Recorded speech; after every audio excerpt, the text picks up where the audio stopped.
Guys, welcome to the Cows channel. In a very special episode, we're going to go into party building. It's going to be a very short episode, but in Dragon Quest III, you recruit up to 3 party members that you create yourself. So, it's really hard to pick classes, guys. It's not easy.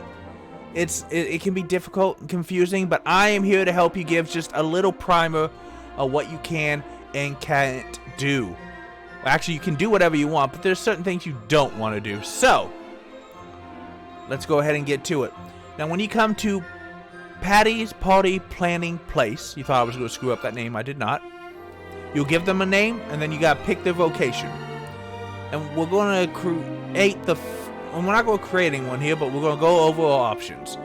Now, there are 1, 2, 3, 4, 5, 6, 7, 8, 9 classes that your party members can be. There's only 8 that you can choose at the beginning. The first class we have to actually talk about is your class, which you are the hero. Now, the hero is a very special class in that your main character always has to be the hero, cannot change classes, and cannot be kicked out of the party. But you don't want to. Your hero will be pretty good with weapons. He'll be pretty tanky, decently so. And he'll have combat spells and healing spells. He's kind of like a more magey paladin in that he can heal, tank, do physical damage, do magical damage. He's actually, it's pretty good. And since you can't take him out, you're glad that he's pretty good. The hero exists because that way you always have a healer or a damage dealer or a tank in your party, no matter what you do with the other 3. So with the other 3, you have these choices. And you can select male or female. We can customize appearances.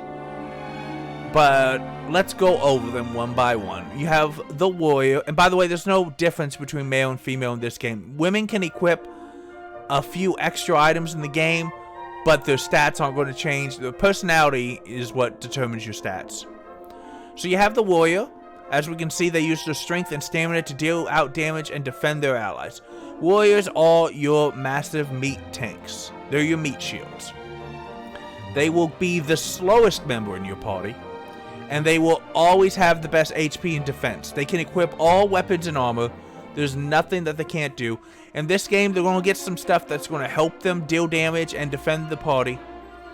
They're probably going to, if you have a warrior in your team, he or she is probably going to be at the front of the formation because they're going to have the best defense rating, and you want that. Conversely, the martial artist. Amazingly agile and can land critical hits for fun.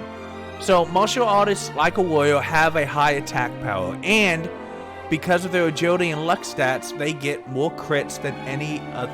No, excuse me, not their stats. They just naturally have the ability to crit more often than others. They are the best physical damage dealers in the game. The problem with them is that they don't get the armor or the vitality stat that a warrior does. So they are going to not have nearly as many hit points, and they are not going to have nearly as much defense. The martial artist cannot equip a lot of weapons or armor, so upgrades for them will be few and far between. They need to be behind not just a warrior and the hero, but most of these other classes on this list are going to be tankier than your martial artists. They're there to do damage. Their agility will let them dodge some, but they're not taking a lot of hits. Then you have the mage, which is self-explanatory. They have some support spells and a lot of damage. They're going to be offense only. They can do some support spells and they get some really good ones, but you're going to be dependent on them for high damage. Now, there's a variety of ways to get MP back in this game, but it's not easy. So you will have to be somewhat conservative, especially in the early going with your MP. But just know that your mage is your magical damage dealer. They will have not great physical stats. The magical stats are going to be through the roof. They're not going to have good physical stats. They're not going to hit very hard no matter what weapon you give them. They're not going to go first, and they're going to make a martial artist look tanky by comparison. The mage is almost always going to be at the back of the party. Priest, if you've never played this type of game before especially, take a priest. They can use most of the weapons and armor a warrior can. They're tanky, they hit decently hard, and they heal and support. They are really, really good. Best backup you could ask for. and will function as kind of an off tank, so they're really fantastic. Now, after we get through the obvious 4, we have the bottom half of this list. So we have the merchant. Experts in commerce, merchants make themselves useful by gathering gold and appraising items. Merchants get some really cool, interesting skills and abilities, but they don't get a lot of offensive support magic. They'll be able to appraise items. They'll go find extra gold in battle. They can function as a off tank because they can equip most weapons and armor. They're an interesting class, but they're very useful. The Gadabout. Now, in the original, this was the last of the choices. You had Gadabout. Then, in the first set of remakes, you had Thieves added. In this remake, we have Monster Wrangler added. But for this one, Gadabouts cause all sorts of things to happen with their wild high hijinks. Then, they're either a clown if they're male or a bunny girl if they're female. We can guess which one we might want to take. The Gadabout gets interesting abilities and can do some fun stuff, but they don't always listen. So, why would you want a Gadabout? We'll come back to that in a second. They're not terrible, but they will make your party, they make it a little harder. Then they have the Thief, sneaky so-and-sos. They avoid enemies and sniff out treasure. Thieves are very fast. They like to equip things like whips and boomerangs that can attack groups of enemies, which prior to that being added into this game, groups of enemies were a little hard. You had to use up a lot of MP. Now that they've added even more area weapons, thieves are a little less useful, but they're fast. They get some very cool abilities and spells that you can use. And there is something that, and they make a good base class, basically. And then you have the Monster Wrangler, the new one for this class.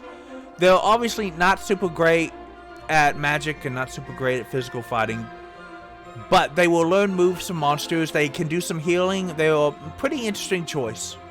And almost certainly we're going to do one in this playthrough just because, you know, we've never had them before.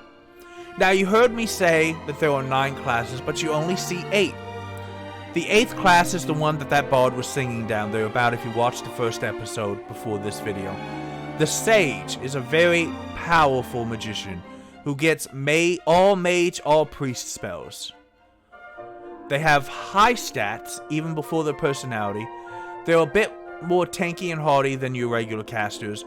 They're just better overall, but I know what you're thinking. It's like, there's no Sage option. How do I get this class? There are 2 ways. Now, for all classes, partway through the game, you can class change. You get to a certain area, and once you've learned how to get that certain area, you can go back.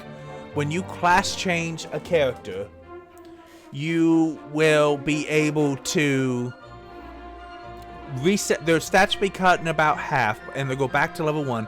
They will keep all skills and spells that they've learned, and you can easily power level them back up to regular level. You have to be at least level 20 to do it, but you can easily power level that back, especially if you're not stupid and do it to all of them at once.